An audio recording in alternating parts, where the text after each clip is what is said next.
ஒருநாள் ஒரு இளைஞன் கடற்கரை ஓரமாக நடந்து கொண்டிருந்தான். அவன் கனவுகள் பெரியது, ஆசைகள் அதிகம். ஆனால் அவன் மனதில் இருந்தது ஒரு கேள்வி: நான் வெற்றி பெறுவேனா? அப்போது அவன் ஒரு ஞானியை சந்தித்தான்.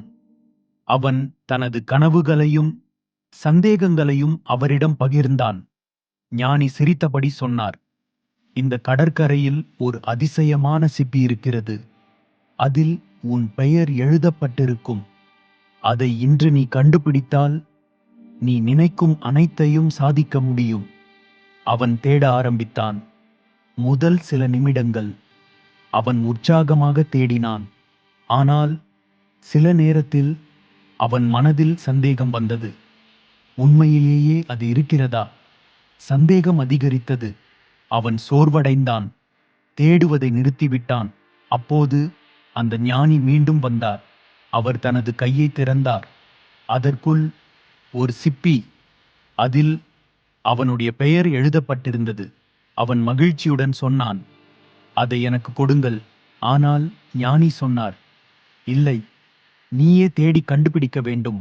அப்படி சொல்லி அதை மீண்டும் கடற்கரையில் வீசி எறிந்தார்.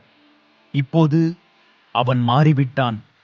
அது இருக்கிறது என்ற நம்பிக்கை அவனுக்குள் வந்தது.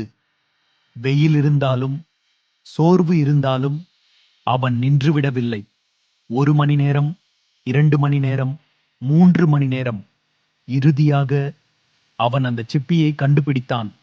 அப்போது ஞானி சொன்னார்: ரகசியம் அந்த சிப்பியில் இல்லை.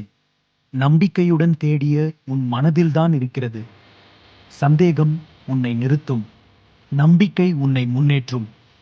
நாம் வாழ்க்கையில் ஏதாவது ஒன்றுக்காக முயற்சி செய்கிறோம். ஆனால் கிடைக்குமா என்ற சந்தேகம் நம்மை தடுத்து நிறுத்துகிறது. அதற்கு பதிலாக, எனக்கு இது கிடைக்கும், நான் வெற்றி பெறுவேன், நான் முயற்சி செய்கிறேன், அது நிச்சயம் பலிக்கும். இந்த நம்பிக்கையை வளர்த்துக் கொள்ளுங்கள். நீங்கள் தேடிக்கொண்டிருக்கும் வெற்றி ஏற்கனவே உங்களுக்காக காத்திருக்கிறது. நம்பிக்கையுடன் உழையுங்கள். வெற்றி நிச்சயம் உங்களுடையது.